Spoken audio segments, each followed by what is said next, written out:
చైతన్య రథం వీక్షకులకు స్వాగతం, నమస్కారం. డ్రైవర్ సుబ్రహ్మణ్యాన్ని అత్యంత కిరాతకంగా పాశవికంగా మొగుడు పిల్లలు హత్య చేసి డోర్ డెలివరీ చేసిన కేసులో అనంతబాబు అరెస్ట్ అయ్యాడు, బెయిల్ మీద వచ్చాడు. సుప్రీంకోర్టు మొట్టికాయలు మొట్టితే మళ్ళీ కేసు శోధించి వాడు అనంతబాబుని అరెస్ట్ చేశారు. మధ్యలో అనేక పరిణామాలు జరిగినాయి.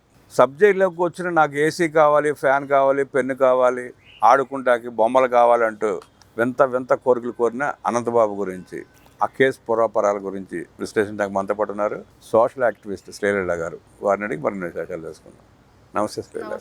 అనంతబాబు జైల్లో ఉండి కూడా వింత కోరికలు కోరుతున్నాడు. ఏసీ అడుగుతున్నాడు, ఆడుకోవడానికి బొమ్మలు కూడా అడుగుతున్నాడంట. ఏ బొమ్మలు కావాలో ఏంటో స్పష్టం చేయలే ఇంకా పోలీసు వారు. అనంతబాబు అరెస్ట్ని, ఆ కేసు పూర్వపరాలని, ఇప్పుడు జరుగుతున్న తీరుని ఎట్లా విశ్లేషిస్తారు? ఆయన ఆ కోరికలు కోరాడు అంటే గతంలో వైఎస్ఆర్సీపీ పార్టీ అధికారంలో ఉన్నప్పుడు మరి ఆ రోజున అవన్నీ కూడా ఆయనకు జరిగినాయి అనే కదా. Rajahmundry central jail camp office చేసుకుని నడిపాడు. మరి అది వాళ్ళ అధికారంలో ఉన్నప్పుడు వీళ్ళు ఆడిందే ఆట పాడిందే పాట. అది జైలు అయినా, ఇల్లు అయినా, ఆఫీస్ అయినా, పార్టీ కార్యాలయం అయినా, ఏదైనా సరే విచ్చలవిడిగా విర్రవీగిపోయారు. కాబట్టి ఈరోజు కూడా మరి ఆ రోజున ఏ విధంగానైతే అక్కడ సకల వైభోగాలు సౌకర్యాలు నడిచినాయో అదే కావాలని కోరుకుంటున్నాడు. ఇంకా ఆ వ్యక్తి గురించి చెప్పుకోవాలంటే అంటే ఎక్కడైనా భార్యాభర్తలు కలిసి గుడికి వెళ్తారు, పుణ్యక్షేత్రాలకు వెళ్తారు, పూజలు పురస్కారాలు యజ్ఞాలు యాగాలు చేస్తారు. కలిసి మర్డర్ చేశారంటే ఇంకా జగన్మోహన్ రెడ్డి ఫ్యామిలీకే అది ఆ పార్టీకే చెల్లుతుంది అనేది అర్థమవుతుంది. ఎందుకంటే మనం అర్జున్ సినిమా చూస్తే మహేష్ బాబు వాళ్ళ సిస్టర్ని ఆ అత్తగారింట్లో ఏ విధంగా పెడతారు, ఆ చంపటానికి ఎన్ని రకాలుగా ప్లాన్లు చేస్తారో వైఫ్ అండ్ హస్బెండ్ని చూస్తే ఇప్పుడు వీళ్ళని చూస్తున్నట్లుగానే ఉంది ఆ క్యారెక్టర్లు. అంటే ఇలా కూడా ఉంటారా? కేవలం ఆ రోజున ఆ చిత్రీకరణ మాత్రమే అనుకున్నాం. నిజ జీవితంలో వీళ్ళు చేసి చూపిస్తున్నారు.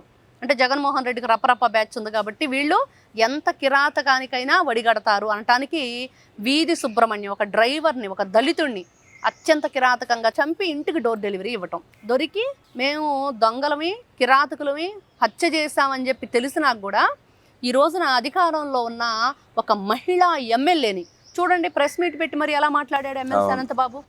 నేను అమెరికాలో ఉండి చిటికేస్తే నిన్ను ఇక్కడ లేపేస్తారని ఎలా చెప్పాలండి? ఎందుకు కూటమి ప్రభుత్వం వాళ్ళ మీద తీసుకోదు? ఆవిడ కేసు పెట్టిందా ఎమ్మెల్యే? పెట్టలేదు. ఎందుకు పెట్టలే మరి? అదే నేను అడుగుతుంది. పెట్టాలి కదా, ఎందుకు ఊరుకో ఉన్నారు అనేది.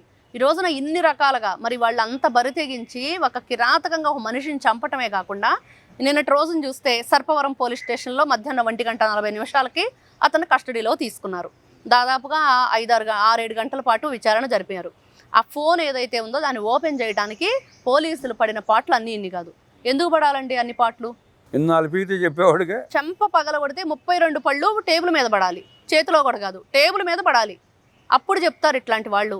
ఎందుకంటే బ్రతిమలాడటానికి ఆయన ఏమన్నా స్వాతంత్ర సమరయోధుడా? మనం అడిగేమేమన్నా దేశానికి సంబంధించిన కాగితాలు కాదు కదా. ఫోన్ పాస్వర్డ్ తెలియదు, గుర్తులేదు, మర్చిపోయానే దాంతో మొదలుపెట్టి ఏదో ఒక పాస్వర్డ్ చెప్తే ఆ ఫోను దాదాపుగా 90 నిమిషాలు ఓపెన్ అవ్వాల. 90 నిమిషాలు బ్లాక్ చేసేసాడు అది రాంగ్ పాస్వర్డ్ చెప్పి. తర్వాత ఆ సాక్షుల ఫోటోలు చూపెట్టి వీళ్ళెవరు, వీళ్ళకి డబ్బులు ఏ రూపంలో ఇచ్చారు, ఎందుకు వీళ్ళని బెదిరించారంటే అబ్బెబ్బే నేను బెదిరించలేదు, నా అభిమానులు నా మీద అభిమానంతో బెదిరించుంటారు, లేదా నన్ను ఇరికించడానికి బెదిరించుంటారని చెప్పిన సమాధానం. నీకు అభిమానులు అంటే ఒక కిరాతకుడికి, ఒక హంతకుడికి అభిమానులు ఉన్నారా? ఇలా ఉందా ఈ రోజు? ఉన్నారుగా, ఎందుకు లేరు? జగన్ రెడ్డికి ఉన్నారుగా అభిమానులు. అదే వాళ్ళు ఆలోచించుకోవాలి. అభిమానులు ఉంటారు అట్టాగే ఎవరికైనా. అభిమానం అంటే అండి ఈ రోజున మంచి వ్యక్తులకు ఉంటారు, కిరాతకుడికి కూడా ఉంటారా? కిరాయి అభిమానులు ఉంటారుగా. కిరాతకుడికి కిరాయి అభిమాని, ఇది బాగుంది, కరెక్ట్. కిరాతకుడికి కిరాయి అభిమానులు ఉంటారు అని చెప్పేసి పదే వైఎస్ఆర్సీపీ పార్టీ బ్యాచ్ నిరూపించుకుంటుంది.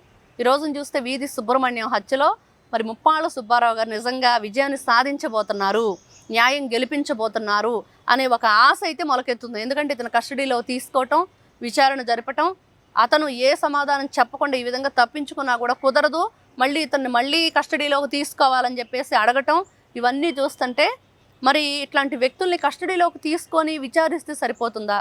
4 పీకటానికి కూడా కోర్టు దగ్గర నుంచి పర్మిషన్ తెచ్చుకోవాలి. మా వల్ల మాటలతో పని కావట్లేదు, చేతల్లో చూపించాలి. ఇట్లాంటి వ్యక్తుల్ని మరి కస్టడీలో తీసుకుంటే అమ్మాయి అని బ్రతిమలాడితే చెప్పట్లేదు అనేది కూడా మనం అడిగితే వీళ్ళు పోలీసులు అప్పుడు కరెక్ట్ అయిన సమాధానాలు కరెక్ట్ పద్ధతిలో వస్తాయి. ఇప్పుడు నిన్న మొన్న చూసాం మనం, సజ్జల రామకృష్ణారెడ్డి, జగన్మోహన్ రెడ్డి ఎవడో ఒకరిని తీసుకొచ్చి జెండాలు కప్పి వీళ్ళు కార్యకర్త అంటారు. లేచి చూస్తే వాడేమో టీవీకే కార్యకర్త, అక్కడ మళ్ళీ ప్రచారం చేస్తూ ఉంటాడు ఆ జెండాలు వేసుకుని. గతంలో కూడా ఎన్నికలప్పుడు తమిళనాడు నుంచి కూలీలను తీసుకొచ్చి ఇక్కడ ఓట్లు వేయించుకున్న పరిస్థితి, ఇక్కడ ఆధార్ కార్డులు పుట్టించి ఇక్కడ ఓటర్ కార్డులు పుట్టించి ఎలా అడ్డగోలుగా విజయం సాధించారో చూసాం. ఇప్పుడు మళ్ళీ అదే ప్రయత్నాలు. అంటే అండి ఇక్కడ ఒకటి, ఇప్పుడు క్లియర్గా మనకి గతంలో చూస్తే వేరే చోట జగన్మోహన్ రెడ్డి ప్రచారం చేసుకున్నా లేకపోతే ఆయన బల ప్రదర్శన చేసుకున్న వీడియోల్ని ఎడిటింగ్ చేసి ఈ రోజున జరిగే కార్యక్రమాల్లో వేసుకునేవి కూడా మనం చూసాం సాక్షిలో. క్లియర్గా అక్కడ ఏ జిల్లాలో పర్యటిస్తున్నాడు, ఆ బ్యాక్గ్రౌండ్లో ఉన్న ఆ బోర్డులు ఏవైతే ఉంటాయో అక్కడ ఆఫీసులవి అవి ఏ పేర్లు కనిపిస్తున్నాయి అని చెప్పి తెలిసినా కూడా ఆ ఎడిటింగ్ కూడా చేతకాని బ్యాచ్ అనమాట.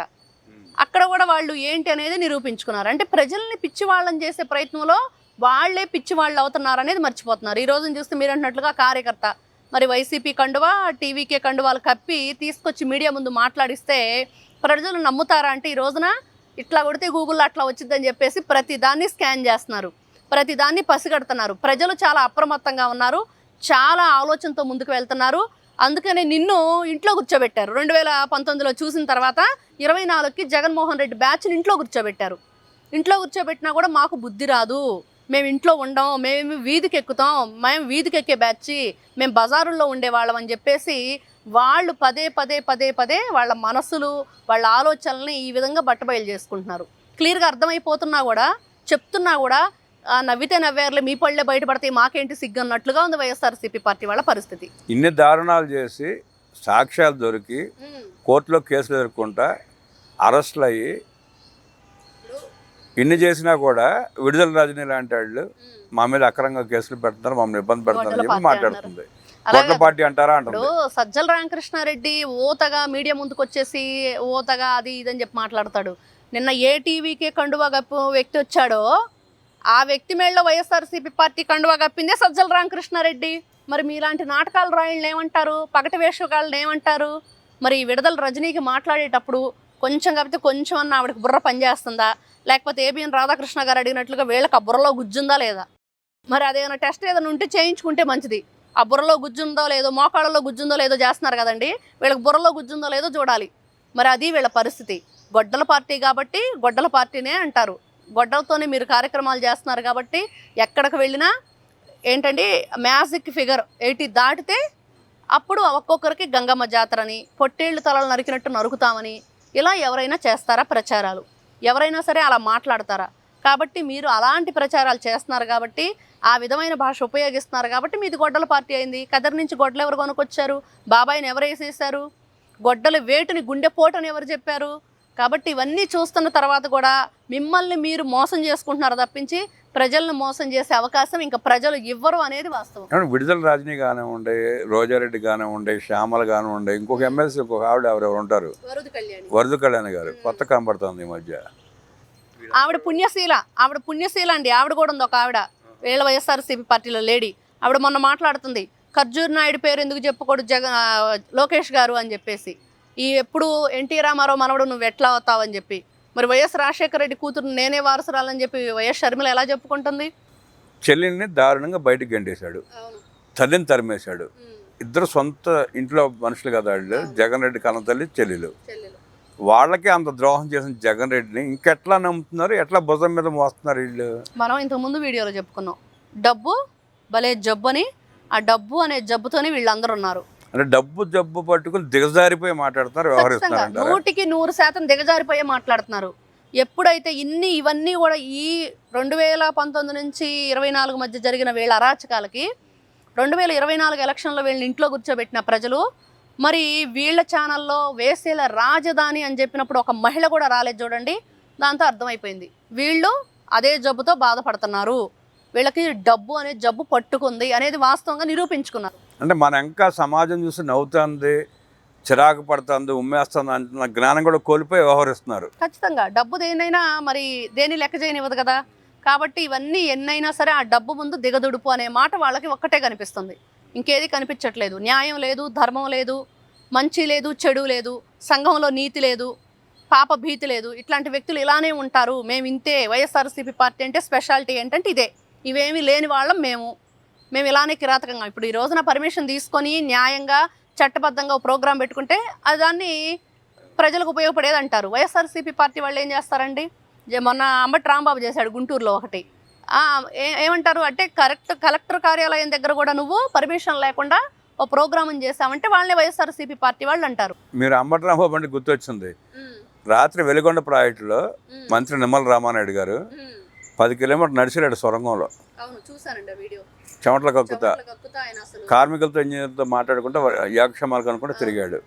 అదే అంబటి రాంబాబు నీటిపారుదల శాఖ మంత్రిగా ఉన్నప్పుడు డ్యాన్సులు వేసుకుంటూ కూర్చున్నాడు. డ్యాన్సులు వేసుకుంటూ డయాఫ్రమ్ వాళ్ళకి తేడా తెలియని వ్యక్తి డ్యాన్సులు వేసుకు ఏం చేస్తాడండి? వాళ్ళు గతంలో నోటిపారుదల శాఖ అనిల్ కూడా చేశాడు. ఏం చెప్పాడు? బుల్లెట్ దిగిందా లేదా, వచ్చామా లేదని సినిమా డైలాగులు చెప్పుకుంటూ 2021 కంప్లీట్ చేస్తామని చెప్పి ప్రగల్భాలు పలికాడు. దానివల్ల ఉపయోగం ఏంటి? ఏం చేశారు మీరు?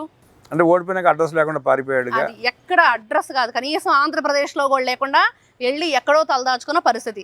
ఎక్కడో తమిళనాడులోనో ఆ చుట్టుపక్కల ఉన్న రాష్ట్రాల్లో వీళ్ళు తలదాచుకుంటున్నారు అనేది వాస్తవం. కాబట్టి వీళ్ళందరూ కూడా ఒక సైకో బ్యాచ్. ఆ పెద్ద సైకో కోసం పిల్ల సైకోలు చేసే వీరంగాలు తప్పించి వీళ్ళ వల్ల రాష్ట్రానికి ఉపయోగం లేదు అనేది వాస్తవం. ఇట్లాంటి వ్యక్తుల్ని ఈ బ్లేడ్ బ్యాచ్ కానివ్వండి, కోడికత్తి బ్యాచ్ కానివ్వండి, ఈ గొడ్డల బ్యాచ్ కానివ్వండి, లేకపోతే ఇలా డ్రైవర్లను హత్య చేసి ఇంటికి డోర్ డెలివరీ ఇచ్చే బ్యాచ్ అంటారు వీళ్ళని. కాబట్టి ఇట్లాంటి బ్యాచ్ అంటే జే బ్యాచ్, ఇవన్నీ ఒకటైతే జే బ్యాచ్. ఇట్లాంటి వ్యక్తుల్ని మరి పోలీసులు కానీ వ్యవస్థలు కానీ క్షమించకూడదు. అనంతబాబు లాంటి వ్యక్తిని కూర్చోబెట్టి ఏసీ రూమ్లో అయ్యా బాబు అంటే బ్రతిమలాడితే చెప్పడు. ఖచ్చితంగా కాళ్ళు కీళ్ళు ఇరగదీసి మరి అప్పుడు పక్కన కూర్చోబెట్టి చెప్పమంటే చెప్తాడు. ఇవాళకి పోలీసులతో ఆడుకుంటున్న డ్రైవర్ సుబ్రహ్మణ్యం హత్య కేసులో కిరాతకుడు నరహంతకుడు అనంతబాబుని కఠినంగా శిక్షించి కొడితే తప్ప వాస్తవాలు బయటపడవంటూ విశ్లేషించిన శ్రీలీల గారికి ధన్యవాదాలు తెలియజేస్తూ నమస్తే.